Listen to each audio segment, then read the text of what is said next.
Avec la pluie qui tombe bien depuis plusieurs jours maintenant, on les a ressortis de nos placards. Ce sont les parapluies, bien sûr. Oui, à Aurillac, dans le Cantal, il existe une entreprise familiale qui réalise des parapluies haut de gamme, et ce depuis plusieurs générations. Aujourd'hui, c'est Mathieu qui a repris le flambeau, un homme qui aime la grisaille et les jours de pluie. Une belle histoire familiale que nous raconte Guillaume Bernard.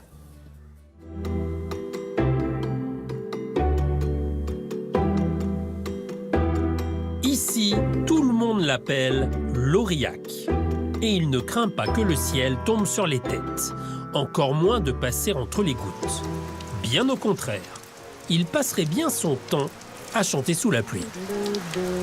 À Aurillac, dans le Cantal, la manufacture que dirige Mathieu compte parmi les 3 dernières en France. Et pour notre sympathique directeur, le beau temps est important, mais... Mon chiffre d'affaires est directement lié à la pluie. En bon commercial, Mathieu aime croire que les nuages ne disparaissent pas, mais qu'ils se transforment en pluie. Il est la 5e génération de parapluietiers de la famille. L'entreprise existe depuis le 19e siècle et fabrique toujours la Rolls du parapluie. Alors là, j'ai le parapluie de Berger à la main. C'est le plus ancien des parapluies. Au 19e siècle, notre entreprise a commencé avec ce parapluie. On le fabrique toujours au 21e siècle. Ici, on perpétue la tradition et le savoir-faire du parapluie haut de gamme qui se transmet de génération en génération. La manufacture est classée entreprise du patrimoine vivant. Le beau parapluie, c'est ça. C'est en fait le capital humain.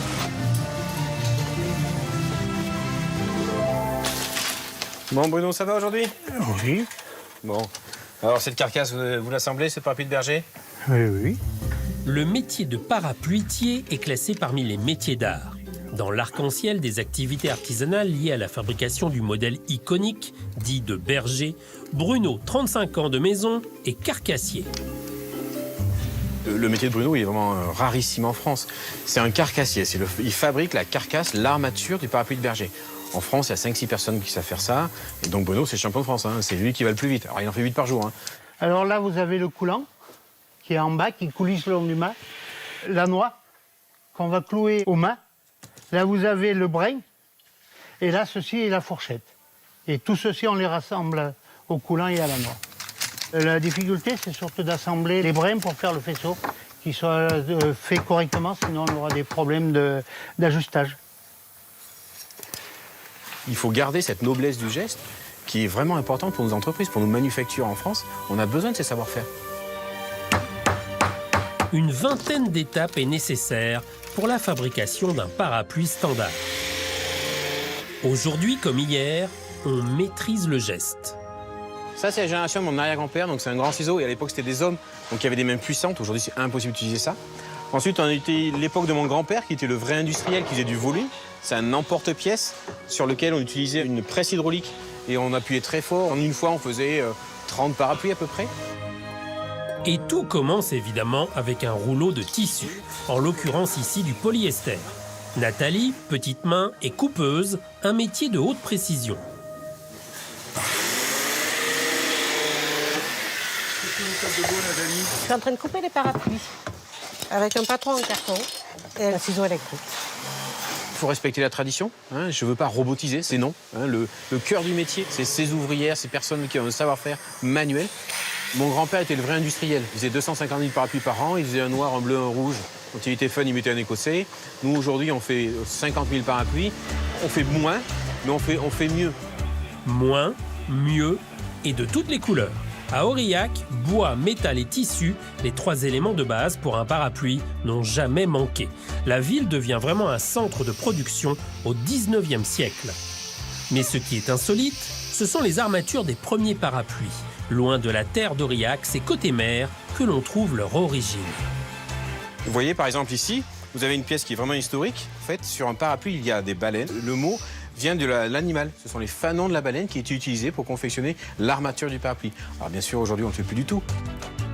L'origine du mot parapluie, c'est 1622. À l'époque, les médecins, qui sont des charlatans, savent qu'ils ne peuvent pas soigner les gens. Par contre, une personne qui se mouille, a froid, tombe malade. Et donc, ils vont dire, on va protéger les gens de la pluie en utilisant une sorte d'ombrelle qui vont enduire d'huile, qui va devenir imperméable, et c'est l'origine du parapluie. Un allié précieux des médecins, donc. La pluie reste le fonds de commerce de Mathieu, mais le changement climatique rebat les cartes. Parce que quand on parle réchauffement, on parle aussi sécheresse. Et effectivement, on a des sécheresses de plus en plus importantes. Moi, je suis né en 76, ça a été la sécheresse de mon père dans sa carrière. Moi, j'en ai déjà eu connu 3 ou 4. Et ça fait que 20 ans que je suis là, donc il y a plus de sécheresse. Ce que nous annonce le GIEC sur la météo, c'est des hivers aussi pluvieux, mais avec des événements beaucoup plus intenses. Et malheureusement, des étés plus secs, avec des sécheresses qui pourraient durer longtemps. Dans cette manufacture, l'œil humain et la dextérité sont des éléments essentiels. On rajoute une pièce supplémentaire, c'est la ganse que vous avez ici. Cette ganse, elle a 2 fonctions. La première, c'est de réimperméabiliser le tissu. C'est-à-dire que le trou qui a été fait avec l'aiguille, il est fait dans le tissu dessus, mais pas ici. Donc on est plus imperméable. Et la deuxième fonction, c'est la durabilité. C'est-à-dire que l'usure d'un parapluie, c'est le frottement entre la baleine et le fil de couture qui va casser. Donc là, vous avez le fil, la ganse et un fil en dessous. On est parti pour 20 ans avant que ça casse. 4 paquets de 2, ça fait un parapluie. Si on coupe trop, le parapluie sera trop rond. Si on raccorde pas les dessins, de voir après le produit fini, de voir que les parapluies d'Aurillac sont connus un peu partout, c'est gratifiant. Toutes ces couturières sont les garantes de la qualité des finitions et l'image de marque de l'atelier.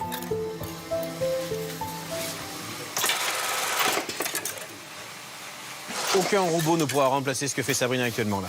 Son métier, c'est l'arrêtage. Elle va faire le lien mécanique entre l'armature du parapluie et la couverture textile. Alors vous ne le percevez pas, mais en fait, quand elle prend le tissu, elle a déjà mesuré l'endroit où elle va poser le point. Donc ça, c'est le vrai savoir-faire.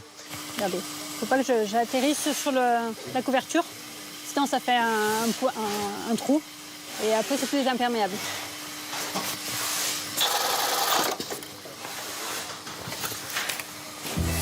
Jusqu'au bout de la chaîne, l'humain veille au grain, s'assure qu'il n'y ait pas l'ombre d'une imperfection avant que le parapluie ne soit livré ou déposé en boutique. Alors Eugénia, en fait, pour cet hiver, j'ai fait 2 thèmes. Tu as le premier thème, donc ce sera Twist. Alors le modèle phare, c'est celui-ci, qui porte le même nom que le thème, en fait. Bonjour Eugénia, vous allez bien? Bonjour Mathieu. Bonjour. Oui. Céline? Ça va? Bon, ça se passe bien Eugénia aujourd'hui? Oui, ça va. Céline est la styliste du parapluie. Elle maîtrise l'ADN de la maison et connaît parfaitement sa cible. Alors, c'est plutôt une cliente, mais malgré tout, il y a énormément d'hommes aussi qui achètent du parapluie. La cliente Maison Pigagnol, c'est plutôt une dame de 45 ans environ. C'est une dame qui aime la couleur. C'est une dame qui aime avoir de beaux accessoires qui s'accordent avec sa tenue. Les parapluies de Mathieu défilent à la Fashion Week, se veulent des objets haut de gamme qui polluent moins car ils sont réparables. Face à la déferlante chinoise, le marché local ne suffit pas. Pour de belles éclaircies, il faut trouver des débouchés. Pour exporter, on regarde les pays où il y a beaucoup de pluie et où il y a les marques de luxe. Ça veut dire que c'est un marché qui a un potentiel pour nous. Mathieu pourrait faire sien ce vieil adage « La vie, ce n'est pas d'attendre que les orages passent, mais d'apprendre à danser sous la pluie ».